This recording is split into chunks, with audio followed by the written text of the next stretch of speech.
வணக்கம் நண்பர்களே. நாம மெய்யுணர்தலுடைய கடைசி குறளுக்கு வந்துட்டோம்.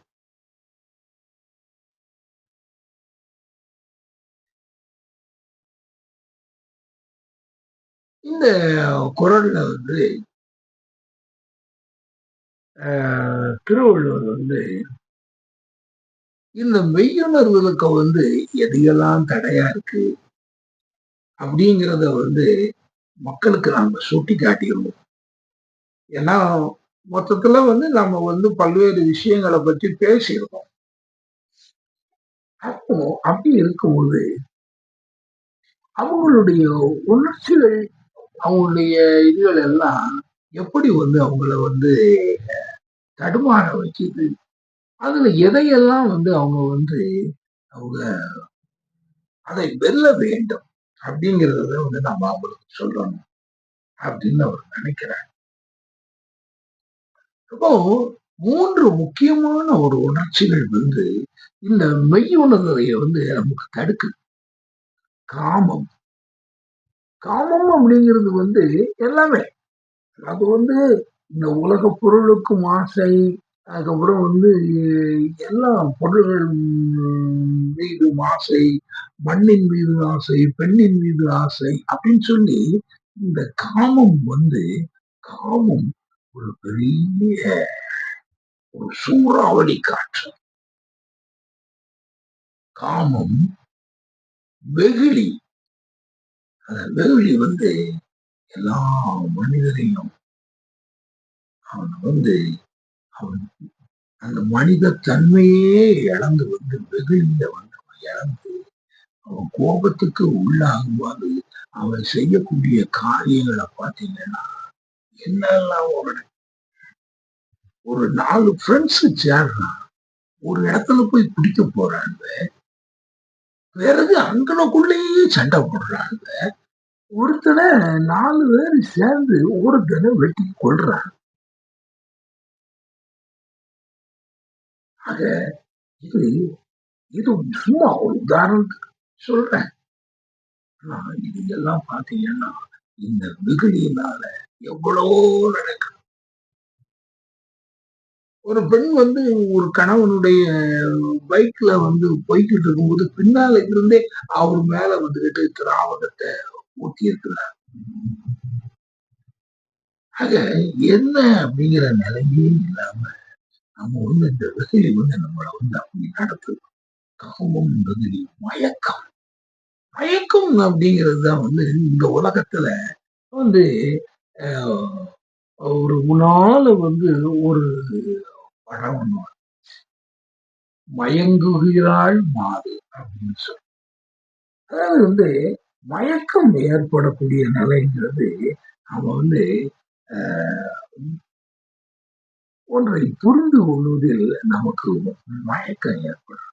நம்ம எதையுமே உண்மையை நாம தெரிஞ்சுக்கிடாம ஒரு விஷயத்தில் ஒரு ஒரு ஒரு மனிதன் ஒரு பெண்ணின் மீது மயங்கி அவன் பல காரியங்கள், தவறான காரியங்களை கூட அவன் செய்வான்.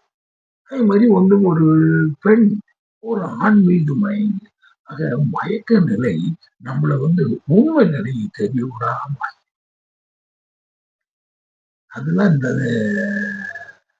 இந்த 3 உணர்ச்சிகளும் மயக்க நிலைங்கிறது இந்த மெய்யுணர்களுக்கு மிகப்பெரிய கடை. காமம், வெகுளி, மயக்கம்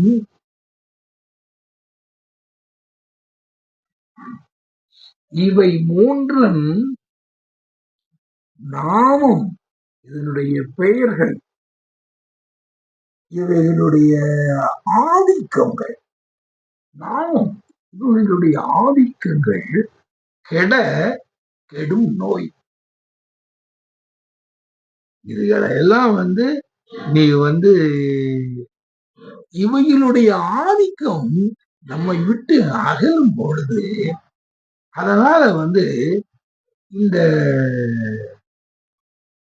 இது இது கெட, அதாவது ஆதிக்கம்லாம் இல்லாமல் போகும் பொழுது கெடும் நோய். இல்ல நமக்கு இந்த மெய்யை உணர முடியாத அளவுக்கு உள்ள நோய் வந்து நம்மளை விட்டு செல்லும். இதுதான் வந்து உண்மை. இதுல வந்து ஒரு டைரக்டா வந்து நம்மகிட்ட சொல்றேன். விளையாட்டு இல்ல. இதுல வந்து இவ்வளவு விஷயங்கள் நம்ம வந்து பேசியிருக்கோம். அந்த பேசியிருக்கும் பொழுது நீ வந்து இந்த இல்லாம இந்த மூடனுடைய நாமம் ஆதிக்கம் கெட்டு போனால் நம்முடைய நோய்கள் எல்லாம் கெட்டு போய்விடும், இல்லாமல் போய்விடும் அப்படின்னு சொல்லி சொல்றேன். சரி நண்பர்களே, நாம இன்னைக்கு மெய்யுணர்வுங்கிற அதிகாரத்தை நாம பார்த்திருக்கோம். எல்லாமே அதாவது இதுக்கு இணையாக வந்து எந்த இலக்கியத்திலுமே ஒண்ணும் எந்த இணையான இந்த அதிகாரத்திற்கு இணையான நானும் ஒவ்வொன்றையும் சொல்லும்போது அப்படிதான் சொல்றேன். ஏன்னா நான் பார்த்ததுல அவருடைய ஒருத்தர் சொல்லியிருக்காங்கல்ல வள்ளுவரை பற்றி. அதை வந்து சொல்லும் பொழுது ஒவ்வொரு அதிகாரங்களையும் வள்ளுவர் சொல்லும் உலக இலக்கியங்கள்ல எந்த இடத்துலயும் இல்லை. இவன் சொல்லக்கூடியவன் இந்த இந்து மத இலக்கியத்திலையும் எங்கேயும் இல்லை. அந்த இலக்கியம் உள்ள அந்த வள்ளுவன் அந்த மொழி இன்னைக்கு வந்து நமக்கு வந்து கீழே இருக்கு அப்படின்னு பார்க்கும்போதுதான் வேதனை. கண்டிப்பாக வந்து தமிழர்கள் எல்லாம் இந்த நிலையை வந்து மாற்ற முயற்சிக்கணும்.